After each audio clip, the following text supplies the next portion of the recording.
You know where you are!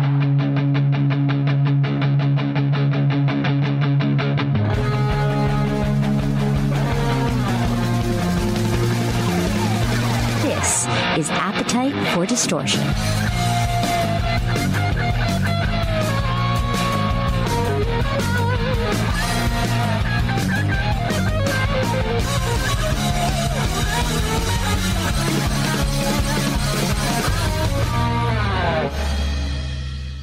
Welcome to the podcast, Appetite for Distortion, episode 470. My name is Brando. Welcome back to the podcast, Mr. Dave Kushner. How are you, sir? I'm good, man. I'm good. Doing all right. I love love your setup. I've been seeing your videos and your setup because you're doing Velvet tutorials on your Instagram. So I just Yeah. love is that your studio? Is that if I did a whole, sphere look around? Or is Yeah. that just kind of like, or is it video game setup? What's your studio? No, this is my studio. Yeah, like I can't really move the camera around, but That's fine. right here is a whole like a big screen and where I do all the composing stuff too and my speakers and the desk and all that stuff. And then over there is some like the just a desk and other stuff. Okay. Because again, I love it because again, obviously it's Velvet Revolver, all of that in the background. Yeah, let me see. Wait, let me see if I can move it. Oh yeah, because this is wired. So you got that. Yeah, all You these got because some more stuff if over you're here. watching, good thing there's nothing on your laptop you don't want me to see. But if you're watching this on our YouTube channel, just There's the Grammy right there. there's no big deal. Just get Just just a a Grammy. Grammy. That's when it was for best hard rock performance for Slither, I Yeah, believe. there's my new Death Wish coffee mug. Death Yeah, Wish that's kind of Coffee. it.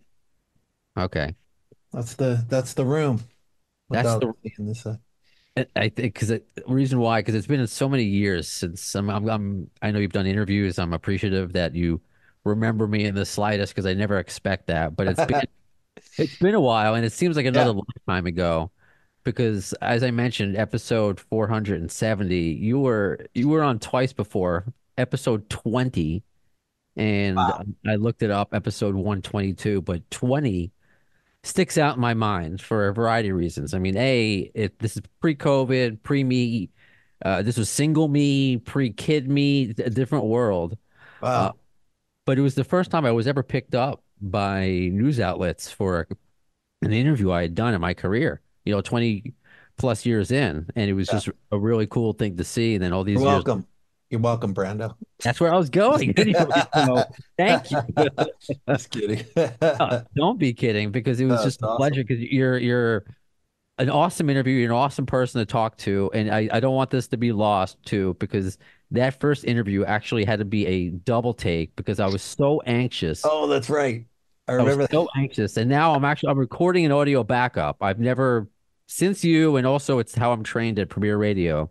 Yeah. I tried to save our what was a better interview conversation, and I ended up screwing it up and apologizing to you. I was embarrassed. I was like, this has never happened to me before. And the nice guy that you were like, let's just do it again. And I said, yeah, I'll just be honest about what happened. It won't be a fake conversation. It'll be Yeah. me just being So actually, I've done three already. that's true. This This is is number four. that's true. That's a That's good point. That's a fair point. But funny. this has got a purpose because it's been Yeah. about a month since it marked 20 years since Contraband. Yeah. And just again, that's why I was so blindsided or distracted by your background because you have, gold records and just all these awesome certifications of that time in your life. And Yeah. I'm currently wearing the t-shirt that I got 20 years ago Nice. which I appreciate you responding to me on Instagram, and I appreciate you calling me out on a term that I should have used a little bit better of when I called it a review. So it was 20 years ago, also Oh, when I oh, that's right. Velvet Revolver, Starland Ballroom in New Jersey, Yeah, and, dude. and you had mentioned that you invited a lot of your wife's family because they're from Dude, there. I remember my wife's grandmother was there. My mother-in-law, my father-in-law. My wife's from Jersey originally, Wayne, Montclair area. So she, we had her bro. I think all of them were like her mom, her dad, her grandmother, her brother. I don't know if her brother was there. He lives in Atlanta, but I don't know if he was there. But I remember getting in the Starland Ballroom and being there like before sound check and trying to figure out like where I was going to put them and knowing like her grandmother was older and I'm like, oh, I need like a zone. Like, the guy, Yeah. like the guys who worked there were really cool because, because my in-laws and everyone was from Jersey, my wife. So I was like trying to figure out like, I need this little roped off area. And they were really helpful and like, put them all in a certain, because there's that little step up where you have that seating area like in the back, you know? So it was a good thank you, Starland Ballroom. That I, it was cool. I want to get your grandma's review in a second, but again, it's 20 years later, and we're gonna go obviously into the record, and I have a lot of fan questions for you. But this show, all these years later, still, if tied, probably for my favorite show ever that I've ever experienced in my lifetime, because I was up against the railing.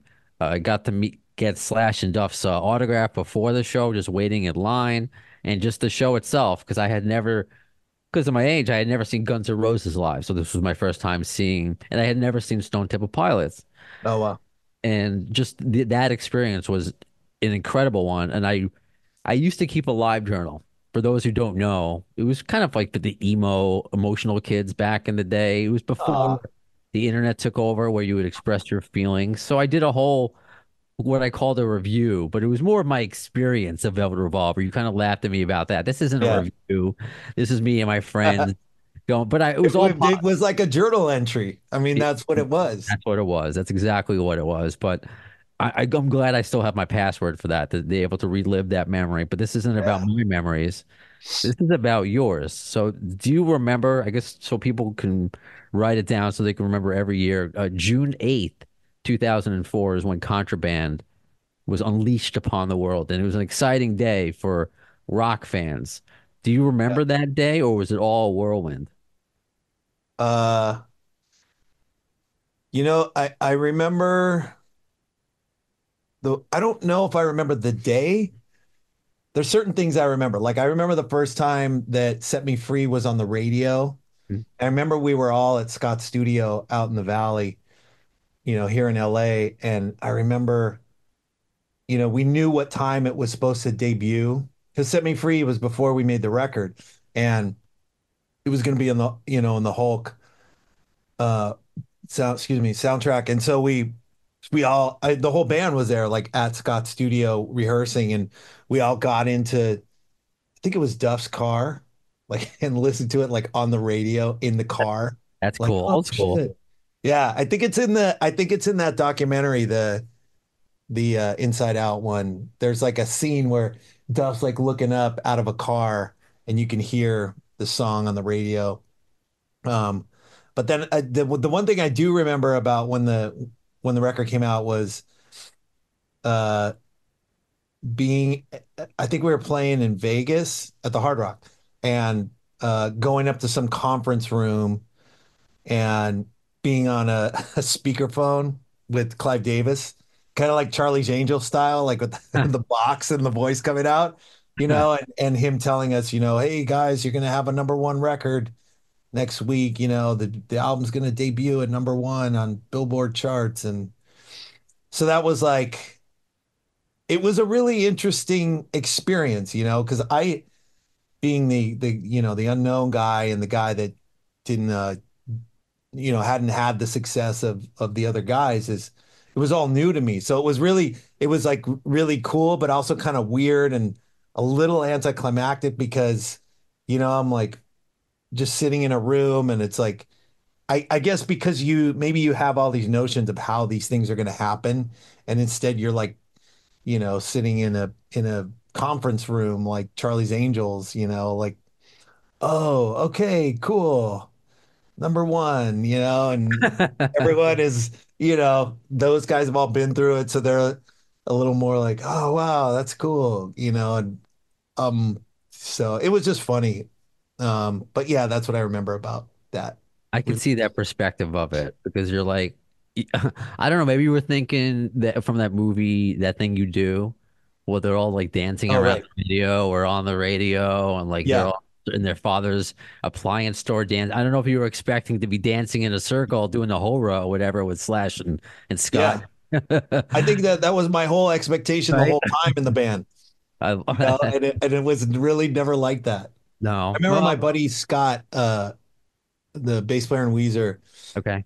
I remember he got in Weezer right before I got in Velvet Revolver, and I remember him saying like, "Dude, just enjoy your first check because the you'll never have that feeling again. Even if you get bigger checks, whatever it is, you'll never have that feeling again of getting like that first check and just being like, oh my God, oh." So, Do you but remember what you spent it on? Yeah, if you can no, share but that. I do. I bought me and my now wife lived in an apartment, and she was living there before me, and I bought a bed. I bought a new Nice. bed, and I bought an engagement ring, and that's what I bought with the That's awesome. Romantic that's what I bought. and Yeah, awesome. Good for you. And all these years, yeah, yeah. still So married. what is it? Would it be your 20th anniversary then, or is it around there of your Yeah, wedding? we just had it. I had actually made it's so Oh, sentimental. Oh, no, it's congratulations, got the Mazel two tov. X's, but I had thank you. Yeah, I made these for us. So she has one and I have one, and but yeah, 20 years married last December. Very cool. Oh wow. So this time is just a lot. I mean, just to reflect back 20 years. And before I lose it, I forgot to get Grandma's review of Starland Ballroom. What Oh, I I don't even remember, dude, honestly. I mean, was it she too was loud for her? Was she like a metalhead after yeah, that? Like, no, she was everyone that was the other thing, it's like, oh, I got to get earplugs for everyone. I got to, because like from being in bands, like you got when you have family coming, like dude, I went and saw the Foo Fighters, right? T 2 nights ago, well, Sunday night okay. with some friends and my kids, and it was funny because I saw um Josh Freese's wife because I've known Josh a long time, Mm. and it's just like that you get this, there's like a vibe when your parents are there. She's like, oh my, my parents are here, or I don't remember if it's hers or Josh's parents, and there's just like you're like constantly distracted because there's so many moving parts around you, and even if you're like the main guy, in the band or whatever, it's still like you still have you still have to pay attention, to them. And do they have a seat? Is it too loud? Can they see? What I got to get the mirror plugs. I got to get them blah, blah, blah. And then you got to get like someone else to kind of take care of them. And then you got to do your thing. And then you're kind of distracted. Like, are they being taken care of? And then you look at them and like, you try and read the looks on their faces. Like, are they having a good time? Is it too loud? So it's always like that when you have family, at a gig. So, It's like being the host at your own party. Like you're trying to enjoy yourself. You oh, it's can't. way worse though. Yeah, it's like that, but it's way worse because because it's loud. There's not like at least in your house you have, you live there. You know where all the stuff is. This Okay. is like, Respite somewhere. yeah. I mean, this is like being at Starland. You're like, oh shit, where are they gonna sit? I think this part's good. Gotcha. Maybe is there access? Like she can't walk too well. Like, oh, she can go this way, and it's like it's different. Yeah, I'll say I'm handicapped, so actually I go to shows now because I have a neurological condition. So at the time Okay. I'm still wearing leg braces, and at the time I wasn't using a cane, but I would still go to shows and hold on to something the entire time. So I was holding Yeah. on for dear life at that time, just like and coming back sweaty. The shirt was soaked in sweat. I've Yeah. washed it within the 20 years. Okay, And good. and before I also forget, I think I'm just like I mentioned fan questions. I want to sprinkle them in when they come up at least. You Yeah. mentioned the Hulk movie. Yeah. This is from Jeff Beers from Michigan. Do you ever get a chance to meet Stan Lee or Lou Ferrigno when you were at? Dude, I didn't meet Lou Ferrigno, but I do remember going to that premiere and I met Eric Bana, who played Mm. the Hulk. I met Danny Elfman. Mm, and which is weird because my dad used to date Danny's sister like okay. years ago when I was a teenager when he was still in Oingo Boingo. And my parents were divorced when I was young, but my dad, I still lived in LA and my dad lived in LA and my dad was dating Judy Elfman. Uh, and she was like, and I remember my dad telling me like, oh yeah, her brother's in that band. He's in some band, Oingo Boingo. And I was getting super into punk rock and I was like, I love that band. So it was weird. I told him that story is he was there with his brother, that looks just like him. And then I actually just found it a couple months ago. Uh, the picture of me and my wife with Stan Lee Nice. from that premiere. Okay. Yeah, so I was and I'm a huge, Marvel, DC comic book fan. Like growing up, had, you know, books and comic books and action figures and all that Do you stuff. still have them? Do you still have them? Oh, No, no. no. That's already there. It's like my comics I have aren't in the best of shape. And actually, I just gave my baseball cards to my brother to get them graded to see if Oh like yeah, yeah. put a nest egg. I don't know how much of a nest egg away from my son. Yeah, dude. But some, you throw things away. You don't know at the time. You have no idea. Dude, I had a Babe Ruth. This was the worst one. Is it the Sandlot? Were you in the Sandlot? Is that where you're going? No, I just watched that movie though the other day. Me Why did I too. watch that? But I did watch it. It's the And greatest. dude, I had a baseball that my dad gave me, and it had Babe Ruth's autograph on it. It was an old baseball, like before they were even had the red stitching. It was like the orange and green Okay. stitching. But my grandfather, the autograph had faded, so my grandfather had traced over it with a pen. So I was kind of like I was a teenager and I was like, well, it's not really worth anything anymore, or is it? And I remember like playing baseball. I was a big baseball player when I was younger and playing with it like on the street and it just got totally trashed. And I love how you have this true life Sandlot side adventure or something. yeah. I love it. That just came out of nowhere. Oh, brilliant. As I mentioned, I have a lot of fan questions, so I'm not going to try to focus it on too much of because I could talk to you about each song of Contraband if I want. Maybe we'll get there. Yeah, But whatever you yours, want, man. thank you, thank you, and I told you off the air. Baby Brownstone is currently out with the wife, so hopefully we have a quiet interview. Last Hopefully. interview with Robert DeLeo and Ed Kowalczyk of Live, he was like screaming in the background like Axel. It was fun. Yeah. Uh, actually responded with a couple of emojis, so maybe if you can elaborate. This is on my Instagram as well to Jimmy Brown, and actually a lot of listeners asked this question. Mm. Well, how come there wasn't a live album released? And you gave a couple shrug emojis, so I'm Oh assuming yeah. you don't know. And if you don't know, who makes those decisions? Uh, Like the God, label, is it Slash? I don't, Like, it's been a long time. It wasn't one person, it was, I think that from what I remember, and I could be wrong, um, and who would know maybe is Rocco.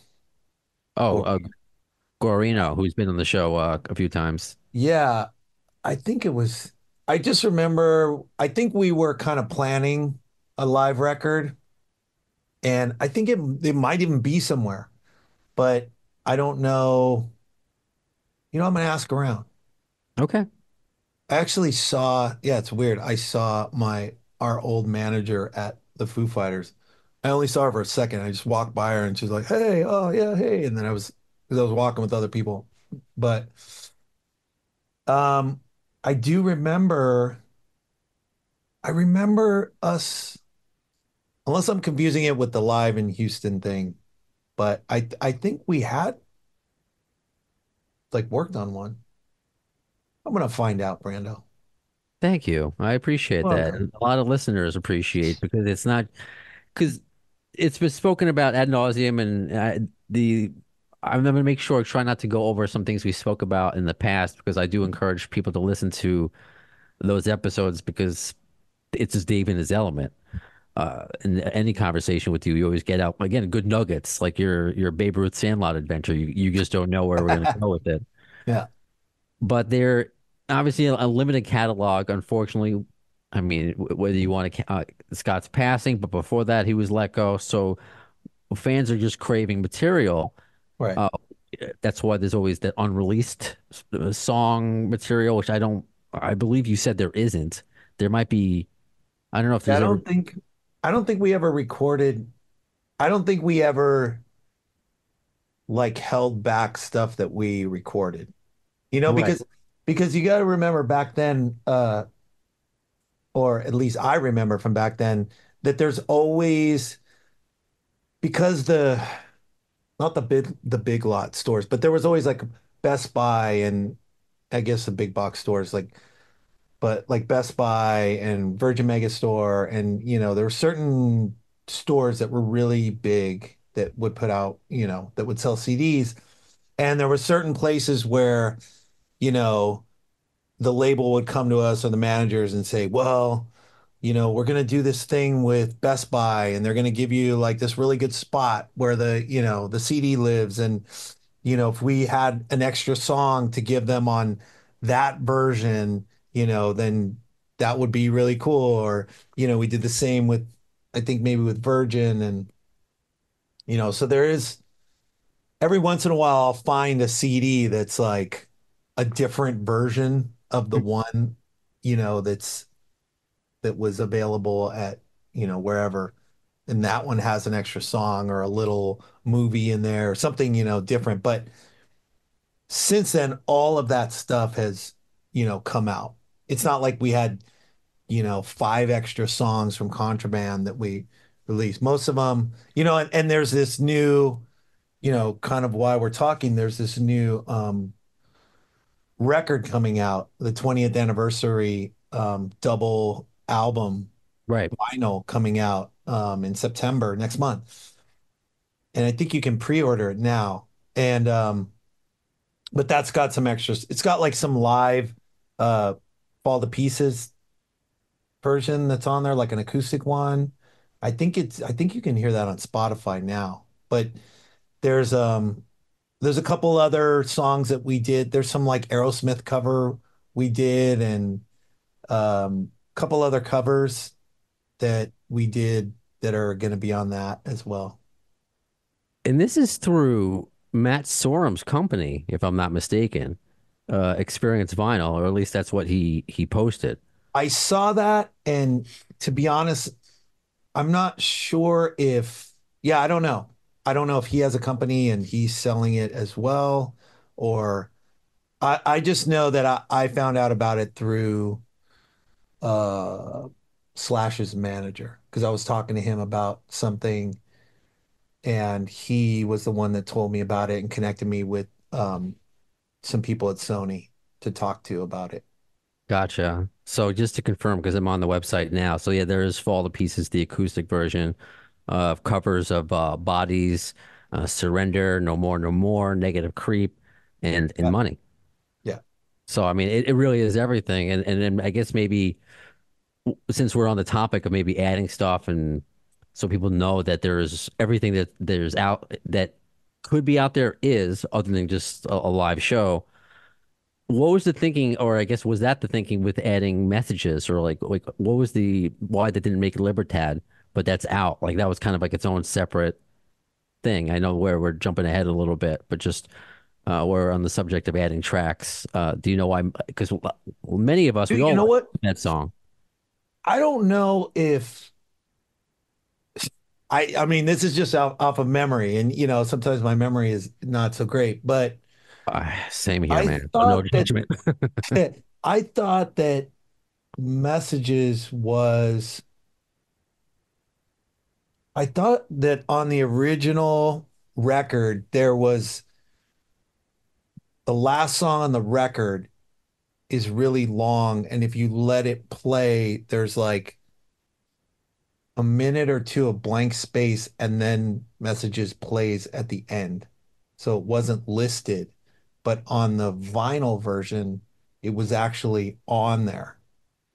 That's what I remember. I could be totally wrong, but Well, my Wikipedia other is right at all. It was the iTunes edition that had messages and even Psycho Killer on it. But the CD itself, the hidden track is actually "Don't Drop That Dime." oh, that's what it was. Yeah, Yeah, from Grave Dancer to "Don't Drop That Dime," which there is, you go. by the way, I know we're not focusing on Libertad today.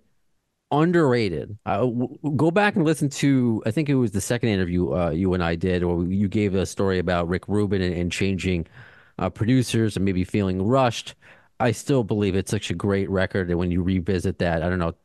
Oh, we'll go when it's 20 years of Libertad. We'll talk about that Yeah. that then. But going back to, you know, what, I want to give people some credit with that because so Donnie Howard, you asked about messages because I just want to give people a shout out. Chad Bruce, I want to give you credit because you mentioned that the Houston 2004 show exists on DVD. So it's just, I guess these are all separate questions about uh, any other shows being potentially seen in light of day, whatever it is. Yeah. And so I don't forget because you said something before. I kind of it warmed my heart, and I get it at the same time because you said you're not the most high profile person in Velvet. I got questions about your pre-Velvet days, so people do care. So I guess we will. I just want to Yeah. drop that in there before I forget. Yeah. Yeah. Well, I guess kind of just a generic question to kind of Hmm. reset.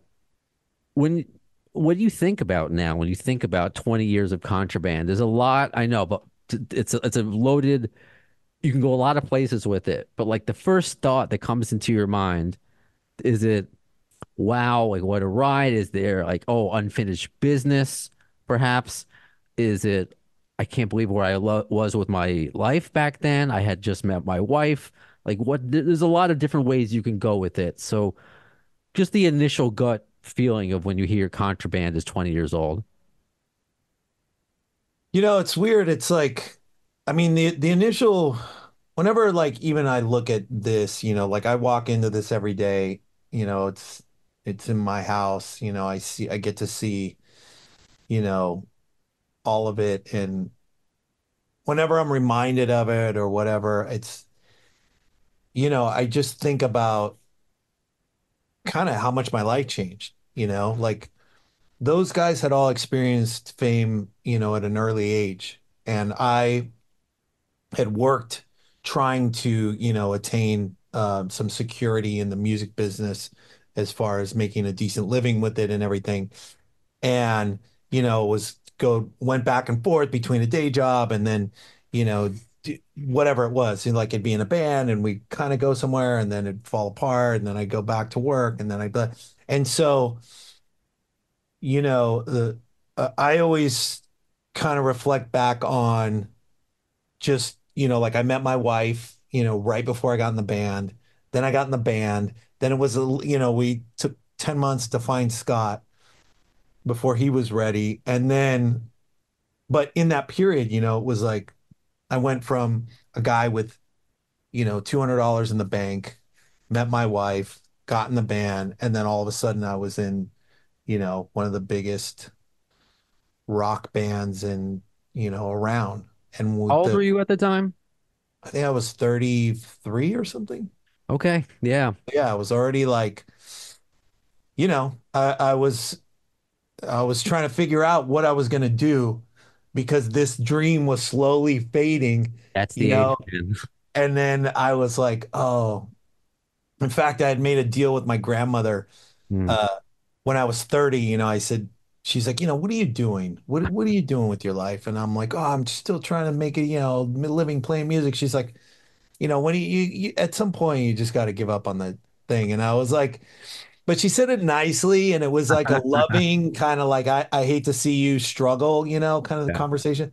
And I remember saying like, if I don't make a living playing music by the time I'm 35, then I will join the Set Builders Union because that's what I did. Hmm. And in fact, right before I got in Velvet Revolver, I had borrowed the money from my dad, which was like 2,400 bucks. And I was going to join the union. And then I got the call from Duff to come and play with those guys. And then, I did. But like, it's changed my life, dude. I still like when I, like Slash or especially Duff, because he was the one that I was playing with right before Velvet, and the fact that he was the one that really brought me in and believed in me, like, I'm gonna bring you in. I think you're the guy. And it's like every year on his birthday, dude, I'll send him a text, or call him and just, remind him of the fact that, you changed my life, dude. Hmm. If it wasn't for you, I might not have the life I have now. So, so I'm very grateful, for all those guys. Scott, was the same way with me because I had known Scott longer than anyone else in the band knew him. I known him for 30 years at that point or something like, yeah, I'd known him. Really? Since you were three? Yeah. Wait, since you were three Oh, years old, you knew Scott 30 Weiland? years from now. No, 30 years. Wait, yeah, you're right. Wait, how old It's was I? okay. I was four? No, I was like in my early 20s when I Okay. met Scott because we used to play with Mighty Joe Young, his old band. When Okay. I was in this band called the Electric Lovehawks, we used to Okay. play Cool. with all those bands. Oh, that's so cool. And I think the thing to take away from everything you just said is that your perspective on this album is so different than anybody else. You would get a different answer from Duff slash, Matt, uh, even just from listeners. But the fact that it changed like our lives as listeners, as somebody who didn't grow up. Guns N' Roses was already broken up by that point. They hadn't put out Chinese Democracy yet. I was living in the past, really, and to Yeah, have this new record come out of a tangible band that I was gonna see live was just something I hadn't experienced yet. I was in college or yeah, it was early freshman year or sophomore year of college. I think freshman year. So it was just a very informative time of my life as well. But yeah, just to change your life. And as you said, you walk into your studio every day and you see it.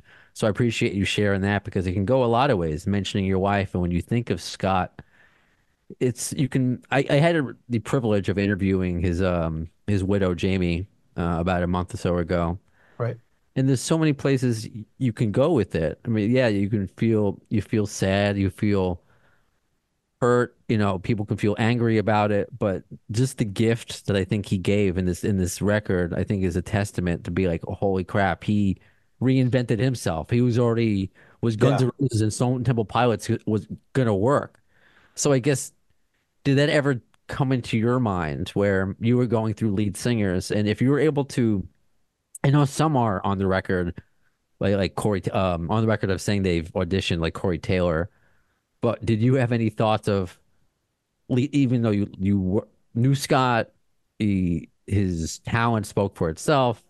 Did you ever think it was going to sound too much like STP or GNR? Did you have any thoughts, or were you just, yeah, I guess, did you have any thoughts on just that in general? Because people thought the same thing about Audio Slave. It's going to sound like one band or the other, but it just became Right. a new animal.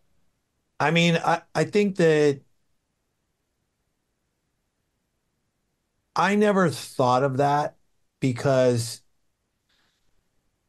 you know, the thing is that we had worked and we had written these songs, right? Like by the time Scott got in the band, we had already written 60 songs. Wow. And so we didn't, and even then we didn't really know what the band was going to sound like because these songs were like everything from, something that sound kind of Stonesy to like, Slither to like Up Fall to Pieces, like a lot of those songs on Contraband we had already written, and so we didn't even really know the sound of the band. It didn't necessarily sound like Guns N' Roses even then, without a singer. Okay. Slither and Fall to Pieces don't sound like Guns N' Roses, and we had written those before, you know, he was in the band. So, and you got to understand that like we had given him these blank songs because we would record them live, but the quality was fairly good. It was on a, but we were just recording live so we could document all the songs. So we had all these blank songs, meaning with no vocals, and we gave him a couple songs, and he gave us back "Set Me Free." Like that was, a week later, we had a CD that had that song on it with his vocals that sounds almost like the record. It's basically the record version, so that was the first thing we heard of our own band, with Scott singing on it. And we were like, holy shit, this is Right. the guy. There's no denying it. And obviously, if you've seen there's the VH1 documentary, like obviously there's apprehension and everything because of his, past drug use and all that stuff. And we were apprehensive, but we were so, it was just like so apparent. There was no denying like how awesome it was when we heard that first song. So I never, we never felt like, oh, it's this band or it sounds like half that band or half this band.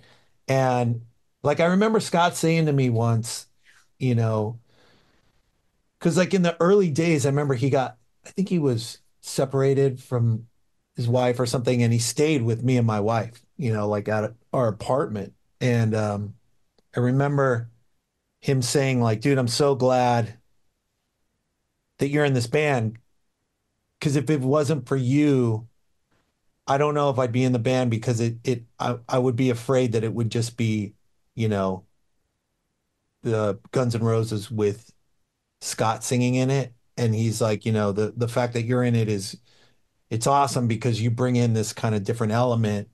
And, we kind of came up in a different time a few years later than GNR did. GNR kind of came up and then SDP and Tool and Rage and Mild Band, all those other bands were coming up like right behind.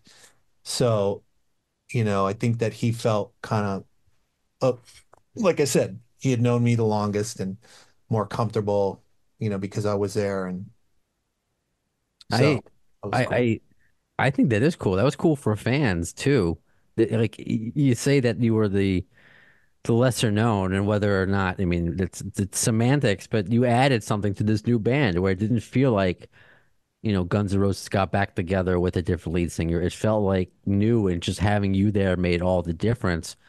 And I remember you talking about in one of the previous interviews that I did, and I'll give this question to another Brandon, Brandon Lopez on Facebook, because Izzy was there in the early days. So I guess people were curious about like that's why I asked about the sound, and Yeah. obviously if Izzy was there, it really would have been Guns N' Roses with Scott. Yeah. How involved was he? What did you take? Because correct me if I'm wrong, it was your first time meeting Izzy, and I remember you saying you were a little bit worried at the time. Did he seem that committed? What did you learn about, I guess, Izzy Oh, during the? dude, I was fucking freaking out. I wasn't a little worried. I Okay, was fair like, enough. oh shit, this guy's going to take my spot. I think we had been together about 6 months at that point, and he just came around like he's that, and look, Duff was the guy again that, I said, dude, what, is, is he like, because you got to understand, because also in that point, it was just the four of us and we didn't have a record deal. We didn't have any financial backing. Literally, we were rehearsing 5 days a week, writing songs, and Duff and Slash were fronting the money for the bill at the recording at the rehearsal studio at Mates, and you know that was it. There was no real commitment. So even myself felt like, am I in the band? Are we doing this? What's going to happen? Like, there was never really like, oh, you're in the band. Here's your money, or here's the deal. I never felt like that already. So Mm. when Izzy came around, it was like, oh, great. This guy's going to fucking take my spot. And, but couldn't have been any cooler. And Duff, said, dude, he's going to come in. We're going to write some songs with them, So all of us were in the room, you know. And then he's like, dude, don't worry. He does this, he comes in, he hangs out, he plays, he does this, and then he'll go and he'll just go off and do something else, He'll probably be here for a couple weeks. Don't worry. And he just kept telling me not to worry. And then at one point, they went and they recorded they're like, oh, we're gonna go in the studio, like without me, and then I was like, oh, great. That's it. I'm done, And then they demoed like 3 songs, no vocals. And then sure enough, just like Duff said, he disappeared. And that was it. And then he reappeared like when we were on tour. He Right. showed up like in Italy. He was just, and we were like, oh, Izzy's here. And we're like, dude, what are you doing? He's like, oh, I'm just hanging out, just traveling. He had a bicycle that he had rented that was chained up in front of the hotel, and then he came with us to some other country, like on the bus, and then he played like 2 shows with us, came out to guest on like, I don't know, Brownstone or something, and then or It's So Easy, and then he just left. And, you He's like know, Batman. I feel yeah, like speaking of rock and Batman, roll Batman. yeah, he's kind of a little bit. Yeah, you don't really know the real Izzy. Yeah. But you had the experience, and I'm trying to give credit to the listener, so I apologize, but it was a good question, and it sounded like you all had an equal part, other than when they did their own little thing, but equal part in writing. Is that Yeah. fair to say? It wasn't just like, Yeah, no, it was really a cool situation because everyone just came in with parts or, you know, like I remember when Slash came in with the the beginning of Fall to Pieces. Like I don't even think he had like when it goes into the heavier part, you know. He just had that and I just like it's so cool to have these records and everything, and then like all those memories of just being in that room. Because I've been in that room many times since. Like even recently when I did that tour with Infectious Grooves and we rehearsed in the same room, and I was just like, and I've been there, like I said, a bunch of times. And I remember I remember Matt. I remember Matt coming in and, I remember we were all sitting on the couch and Matt came in and he was like kind of nervous, so he would laugh a lot, and he'd be like, "Oh, hey, I got this song," and he grabbed Duff's bass without asking, and Duff was kind of like, "What?" and, but he was just like in the moment, and he was like excited, and he put the bass on, and we were all sitting on the couch, and he was just kind of standing over us, you know, because he's such a big presence, and he just started playing uh, "Set Me Free" on the bass, the and he was just like looking at his fingers, trying to play it. And it was all like, you know, super heavy handed, but it was that, and, it became that song. So there was a lot of, it was very collaborative and, we labor over songs and someone would say, what if we go here in the middle section? Or what if we do this? Or what about this? And blah, blah, blah. So it was always like that in the band, which was awesome for me. it is awesome, and I feel like it's kind of what you want in your rock band. At least that's Yeah. what I want. So 20 years later, I'm sure it's kind of like picking your favorite child. But is there one that you're most proud of from Contraband?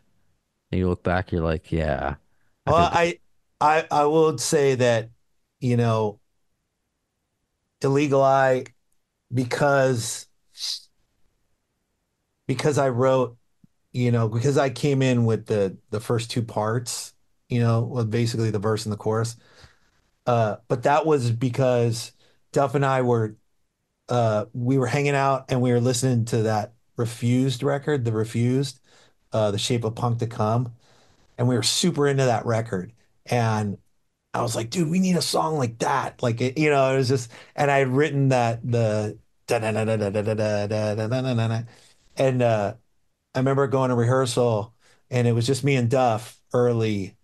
I think we were in Scott's studio because it was after Scott was in the band. We didn't write it in that initial thing. It was like after Scott got in the band, he picked a handful of songs from the 60, there's probably eight of them that were on Contraband. But then we wrote with Scott like a handful of more, like maybe six songs or something, six or eight songs after he was in the band.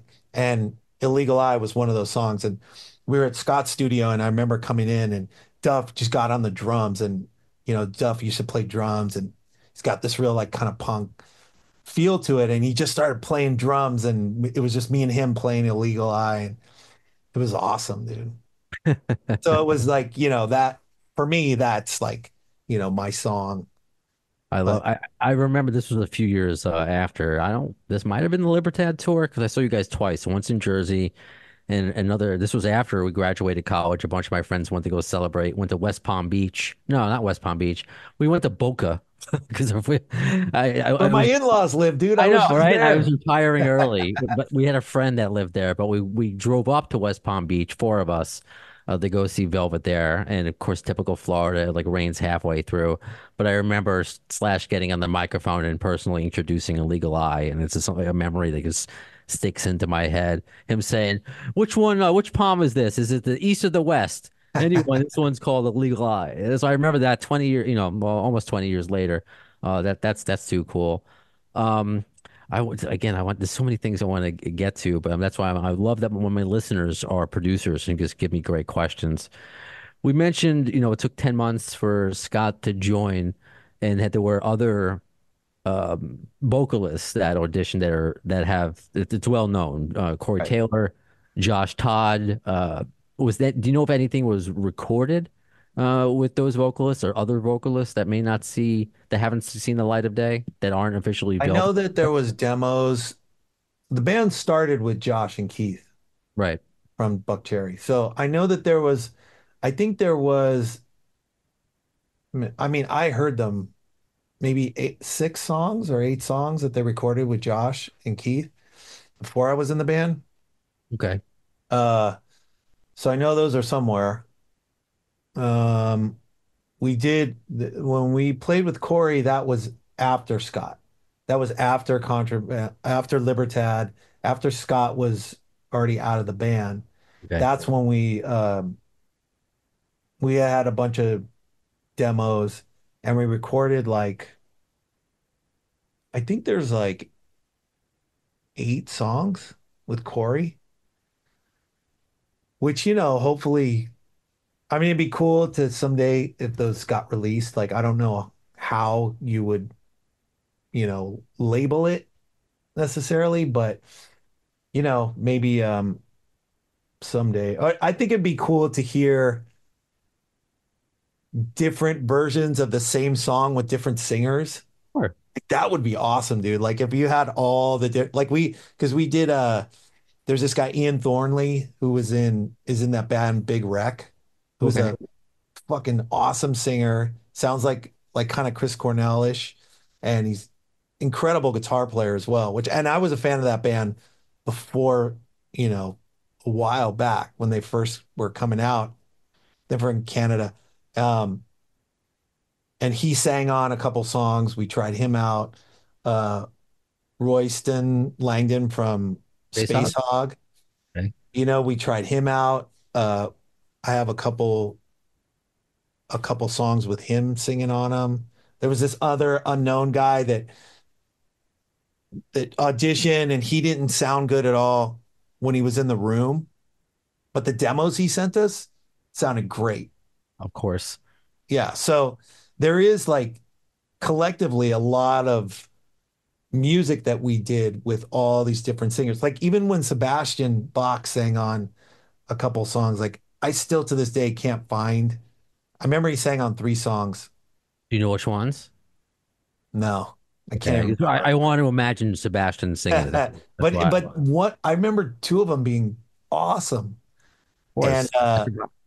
but I can't for the life of me those demos, which I've looked for, Hmm. I can't find. But I don't know. Someday it'd be cool to just hear a collection of all the different singers. Crazier things have happened. I was fortunate enough where, do you know a Big Chris Flores, producer who No. he worked on Slash's, first record on a few tracks, and he recorded actually Chester's version of what would become the Dr. Alibi song with Lemmy, and it was Oh, an unfinished demo, and he decided to finish it, just by using what he had, and he asked Slash and let me debut it on this podcast.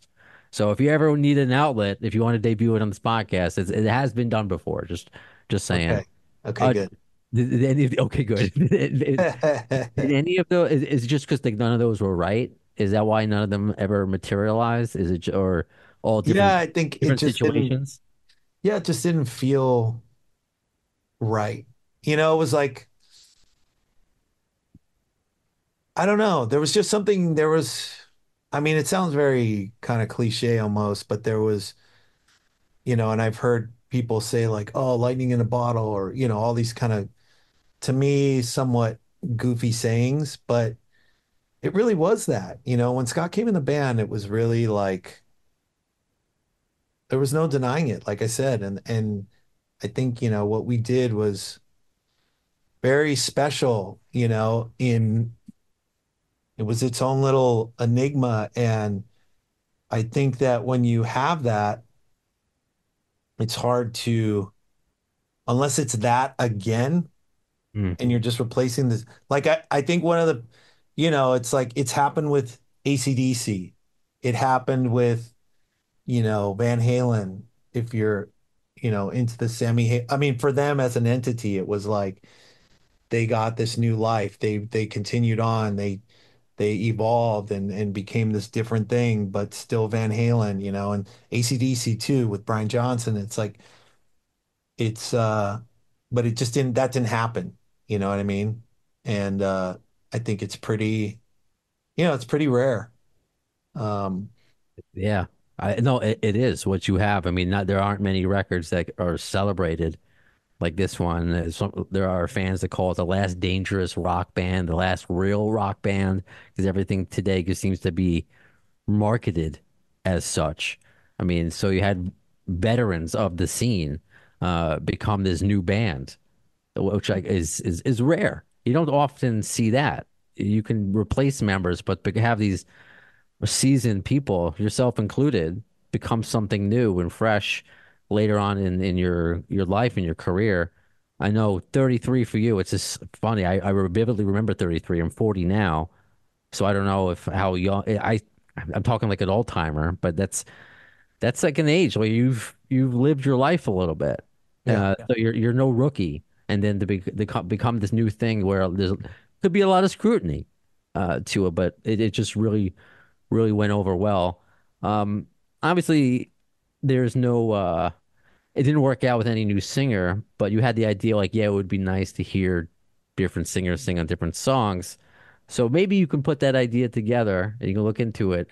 How come no like anniversary concert or anniversary celebration or even an anniversary CD, like a guest CD like Slash likes to do with different singers? Because this music should deserves to be celebrated, and we don't get a chance to hear it live other than when Guns N' Roses they cover Slither, which was a nice ad. But I don't know. I want this music to live on however it can. So the 20th anniversary vinyl is nice, but has there ever been any talks of some sort of anniversary show or concert at all? Uh, Not really. I mean, and I don't, to be honest, like I don't really know why or whatever. I know that, but like Duff and Slash are really busy. That is I true. mean, like they've got a lot and you know, they've got a lot going on, and I support those dudes, fully, and I think it's great that they got to do their thing with GNR again, and you know, but I don't even know where would you even fit that in, like between, He fit even just Barbie in. Slash. All I'm saying, Slash fit Yeah, Barbie in. If he can do that, he can fit in a VR yeah, maybe. tribute. I don't know. But then I you've know got other moving parts. You know I what I know. mean? You've got that, but then you've got I know. the I'm being rest of us. silly. I'm But dreaming yeah, like a man. I hear you. Nah, yeah, Maybe.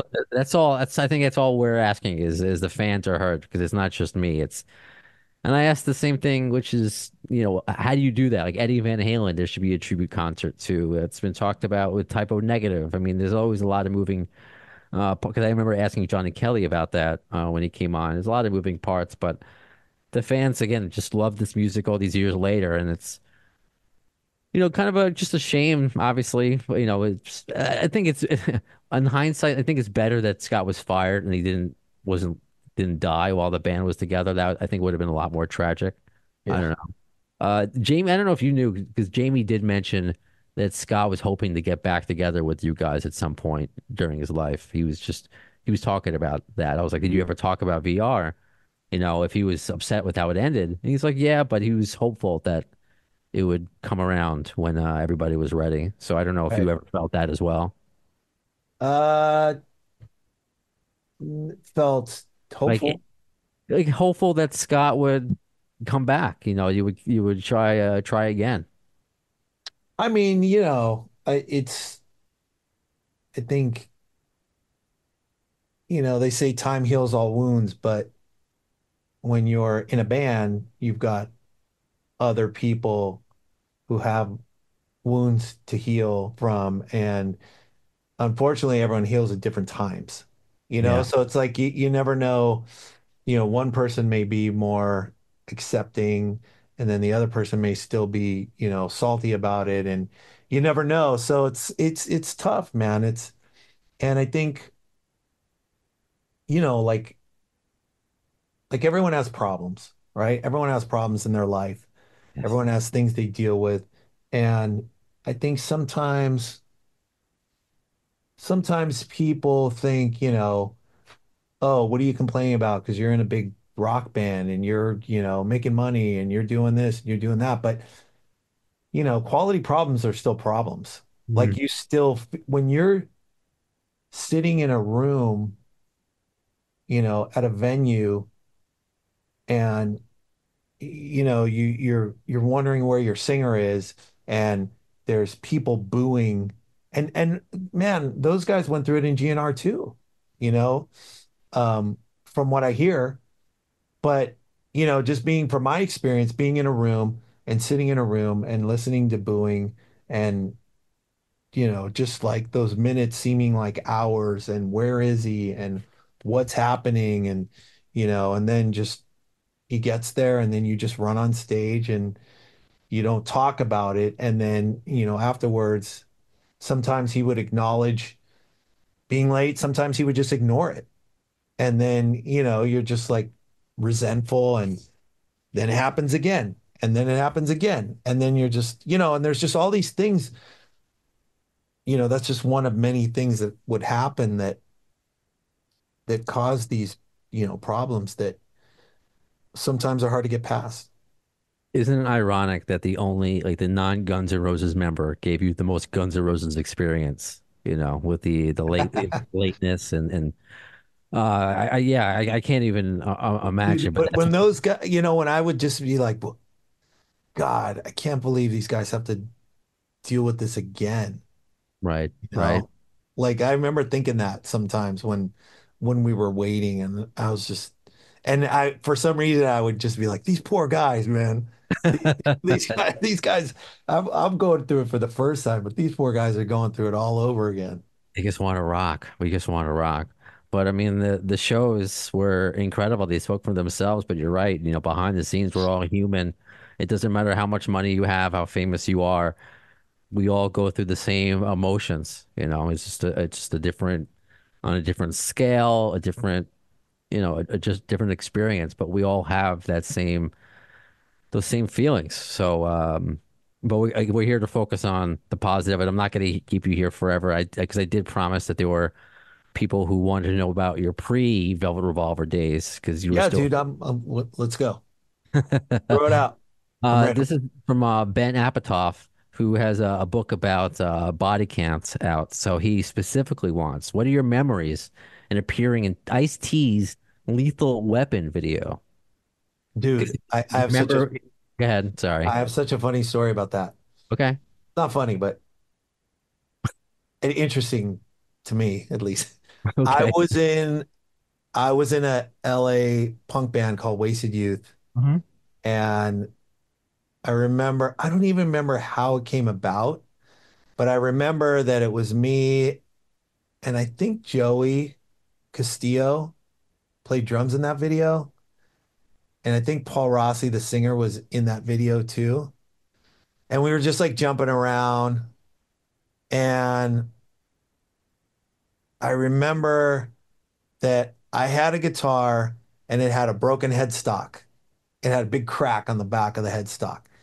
And I was like 19 or 20, maybe 20, maybe 21, 21. And, I was drinking a lot and I was just kind of an idiot. And I remember going up to Ice-T afterwards and saying, because there was a lot of people jumping around on stage, there was a lot of commotion. And I remember making up the fact that my headstock got broken in the melee that was going on stage. And he gave me $200 cash.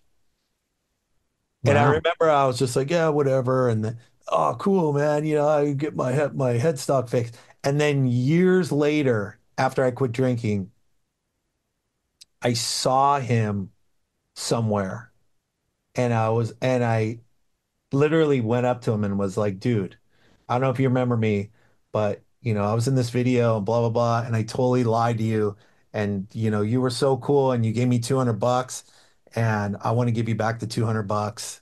And he was really like kind of shocked, and it's just a weird story, to have from some random person come up to you like, you'd think like, oh, he's a fan or he's this. You never really think like, oh, wait, what? And he was like, I don't remember if I gave him the money or he told me he didn't want it, but he was very like he was really cool about it. Like, dude, that's awesome. Like, I was told him like, oh, I should drink a lot, blah, blah, blah. He's like, oh man, that's so cool that you are still alive and got your shit together and don't worry about the money, it's cool, but I just appreciate the fact that you told me. And he was really cool about it.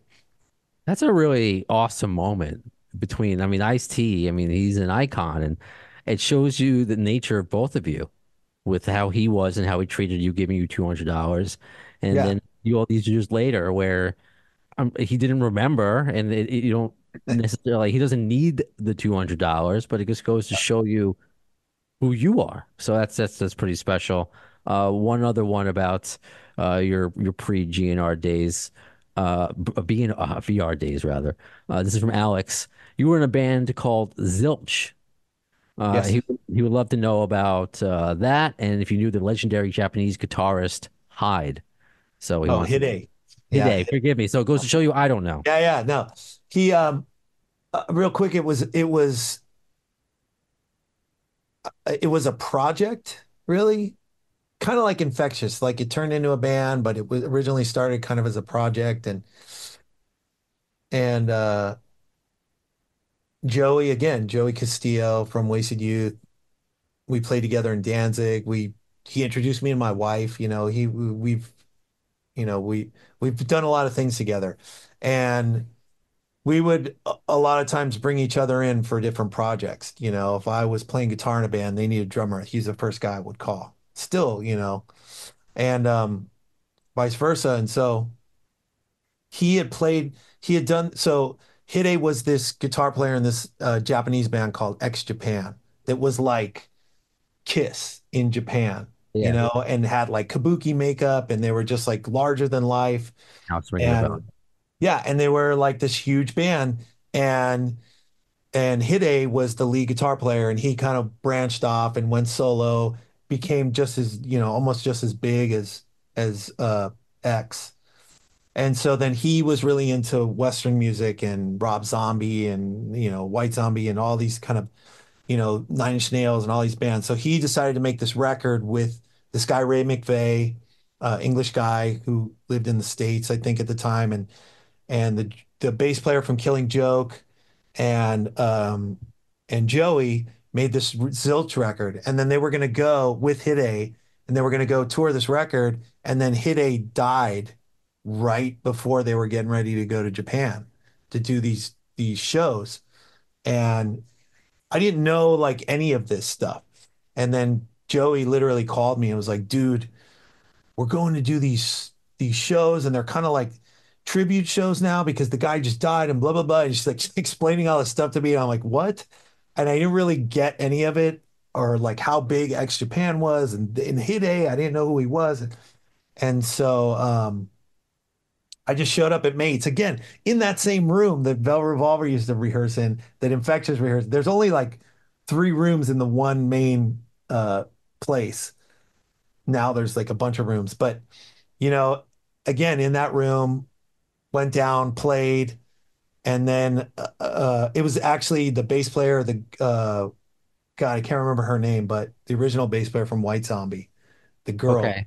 and she was in the band at the time, and I think it was her. And we 10 days later, I was in Japan playing in this band that or this project, and then I got to Japan, and I really like I met Hide's brother, and he brought me. It was so cool. I was in this hotel room, and he brought me VHS tapes of Hide's live performances from Tokyo Dome, just so I had like an understanding of who his brother was and all that just who he was really as a player, as a entertainer and everything. And it was, dude, it was so incredible, like larger than life. Like if you look him up, he wore these like cool, like Vivian Westwood looking suits with all like what like flannel material, but like tailored suits, kind of like and and he had this huge pink mohawk, and he played these Fernandez like Mockingbird yellow guitars with hearts all over them, and he was just like a cartoon character, and so cool. And so we did that. We made another record.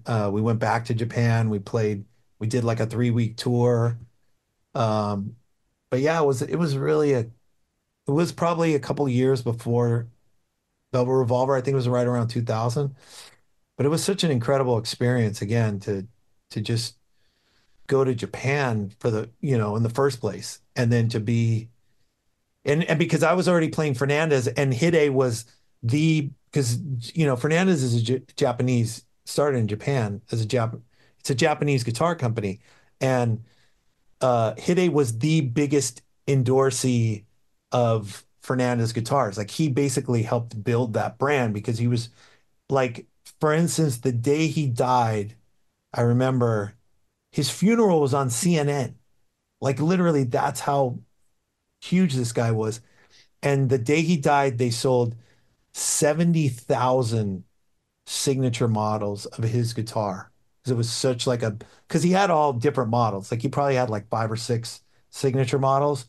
But yeah, the day he died, 70,000 Fernandez guitars. So that was another, like, I was already coming in to like already being an endorsee in the States and kind of that connection as well. So, meeting the Fernandez Japan guys and having them give me one of his signature models, the yellow one, the yellow Mockingbird with the red hearts all over it, and I still have it. And the whole thing was just incredible, you know. I appreciate that story and that education. And I'm gonna have to look into, my wheelhouse is apparently Guns N' Roses related. But I mean, I'm familiar with X Japan, but I didn't know Yeah, My American Ass hide. yeah, So I admit when I don't know stuff. So before I forget, because I said last episode to Ed Kowalczyk, because it's the 30th anniversary of throwing copper. I said throwing cropper, and I didn't realize it until I was editing the interview. So sometimes I'm an idiot on purpose. Sometimes it's an yeah. accident. So I admit it. Hey, Uh, you're human. You're human. thank thank you. I'll make mistakes, Brando. And since you're a human too, you're a live human who does things. That was a weird segue. What can we talk about? Because Dave Kushner, you're very active on Instagram. You've been doing testimonials of Velvet Revolver songs. Uh, I guess if you can just answer like what inspired that, has it brought back any? Uh, what's been the most fun to kind of relive a little bit, and also after that, because I'm not going to keep you here forever. What else are you doing now? You mentioned infectious grooves, so everything that you're you're doing now, if you don't mind. It's all kind of, I mean, the tutorials are kind of inspired by, you know, I've been toying with the idea of doing a master class type thing, um, about playing guitar, you know, because I went to music school and I know some things, but I don't still, you know, keep up with the reading, you know, and all the stuff. But, you know, I thought it would be cool to do some classes on like basic theory and soloing and, you know, rhythm playing and gear and some things like that, kind of a little more, you know, detailed, obviously, than what I've been posting. But, and then also like making the transition to being a composer from a band guy to composer, because I didn't go to school for that.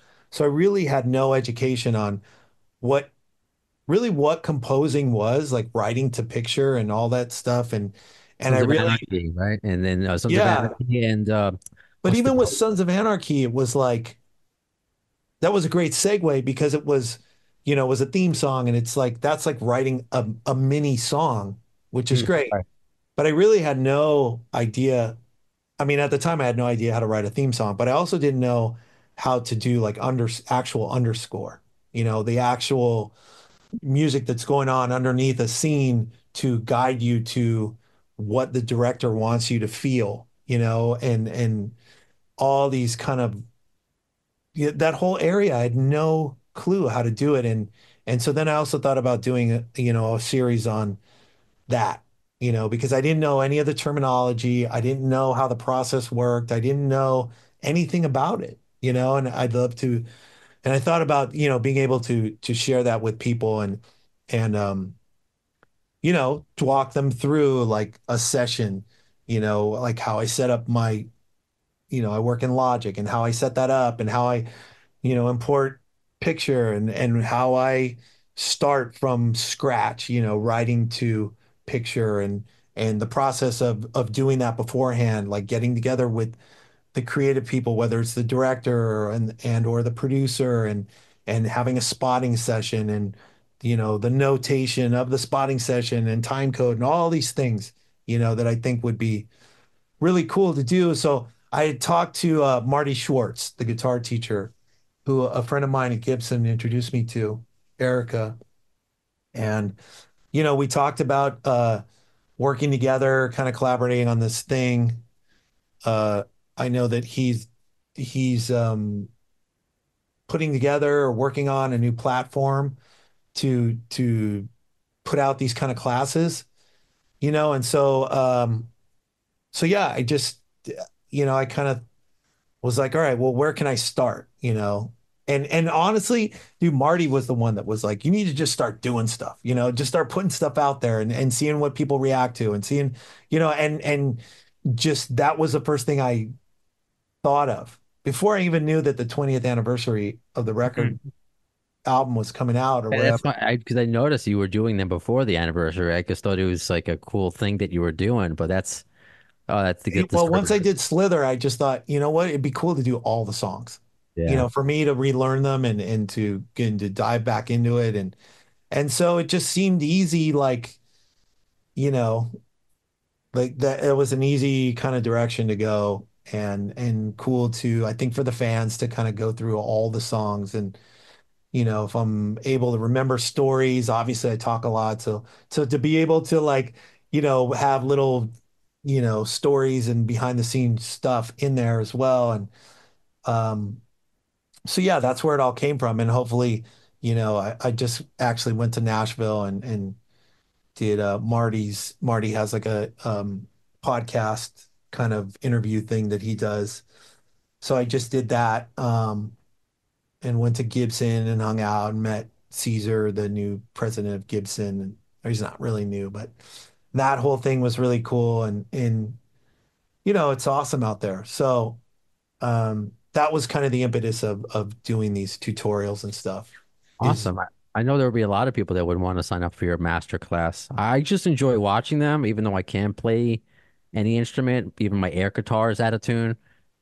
That's the I've never heard that before. Oh, It's good. thank you. I'm It's gonna keep good. dropping that in until somebody It's good. I just like that. boos me off stage. Oh, this is you'll appreciate this one. Last and final question from Sean Simpson. Why don't you go solo and call it Krushner? Yeah, I never thought of Sean, I got him on a laugh, and then now was that. the dud. Okay, that wasn't my Yeah. joke. No, I mean, I think like being able to do all the stuff I do and it's just and all these different projects and being able to still compose for, TV and film and these I've done a bunch of stuff in the last couple of years with Fox Sports for their you know, custom libraries for um all these different specials and a couple documentaries, one about Jackie Robinson recently and this other guy, Gus Johnson, who's like the commentator for Michigan State um, football, um, and Efforts for Family and all these other things that I've been able to do is incredible. And then, getting the call from Robert from Metallica, Trujillo about Infectious, just out of the blue, like, hey, we're gonna do some, shows. Do you want to do it? And literally it was like that. Like I was at a party and I remember he started texting me, and we've been friends since the first Infectious record. So, Well, will you there know, be more shows up or with you and Rob from Metallica? we've talked. Yeah, You got the dude here. little guy. What's up? This is Harrison Rex. This is Dave What's Kushner up, from big guy? Velvet. It's okay. Um, We just took him to a zoo and he wasn't impressed with the alligators, so don't be uh, offended. okay, no, I don't expect any people to be impressed by me, but Well, this is he's telling me to wrap it up. Well, I appreciate yeah, that. I mean, people should watch F is for Family. I've seen all the seasons. That's cool. I love seeing you and Bill Burr out and yeah, we about. have yeah, and that's the other thing. The last thing is, we have a thing that we've been working on together, TV show idea. So hopefully, we're getting ready to kind of go out with that and see what happens with it. And we'll Sweet. we'll see in the next month or two. And I'm sorry because I was distracted by him. Did you answer the infectious groups thing? If there's more shows, Oh, we got a bunch of offers after doing those shows, so we'll see. There was okay. a bunch of festivals in Europe that wanted the band next year, next summer. So it really depends on, the scheduling with Metallica. And I've heard I've heard about these offers, who knows? Well, I hope so. If you guys end up touring in the East Coast, I'm gonna bring Baby Brownstone here, and I'll have you. I got to start bringing him to shows. Let me just say, I hope we don't need to go there, but I hope one day Guns N' Roses brings you out to perform Slither, or if they ever do another VR song by my Sucker Train Blues I'm rooting for. I mean, again, I can go into every track. I mean, it's just so good the way to kick off that record. That was your guys' Welcome to the Jungle, even with crazy lyrics, about tapeworm abortions. It just, got you in the mood right away for what is a landmark record 20 years later, Contraband. Yeah. Dave, Dave Kushner, can you say Velvet Revolver? Right? That was close. What? Yeah. He Close does enough, say man. he does say male, but How we old do. is he? He is 15 months, right? 16, 15 months. Oh, dude, you just started walking a couple months ago, He's right? taking steps. He's not officially walking yet. Yeah, I He's think my son was like 13 months when he took his first step. yeah, no, he's What do they he's call it? There's a word for it when they like kind of walk, but they're holding onto a couch or something. They call it like he, cruising or well, some. sadly he walks like his handicapped dad because that's kind of like what I do. So that's kind of what it's at. But no, he's some words, I swear there's a picture of Slash on the wall. He said sla. I thought he said that. We'll see. Oh, and before, because I just want to, we're done here. I'll let you go, but I want to mention this before because it's on this episode, and a lot of people are gonna, and I keep forgetting to mention it on the other podcasts. Currently, there's an auction. Vicky Hamilton, Guns N' Roses' first manager ever, she did a painting of Axl Rose in 1993, Mhm. and she painted it after she was fired from Geffen. and it was kind of like a therapy to her to deal with her emotions with Axl Rose. She wants it out of her life now. She wants to move on. So, is this what you want? You're not getting it, buddy. We're just getting your finger paints over the walls. We're not spending that kind of money on a Vicky Hamilton painting. So with that being said, it's for serious bidders only. The information is on my social media. You can email me to at theafdshow@gmail.com. afdpod.com is the new website. So that's it. So he's telling me I got to go. I've kept you overtime, Dave. Just thank you for your time. You're really one of the nicest people I've ever had a chance to speak to. And I hope we get to meet in person someday, however it works out. But just thanks for your time. And well, I'll talk to you at the 20th anniversary of Libertad. Yeah, man, for sure. Let's do it again. Got it. So that does it for this episode of Appetite for Distortion. What? Yeah. What's how do we end these podcasts, Harrison? Baby Brown? In the words of Axl Rose concerning Chinese democracy, I don't know if soon is the word, but you'll see it. Can you say soon? Thanks to the lame ass security, I'm going home.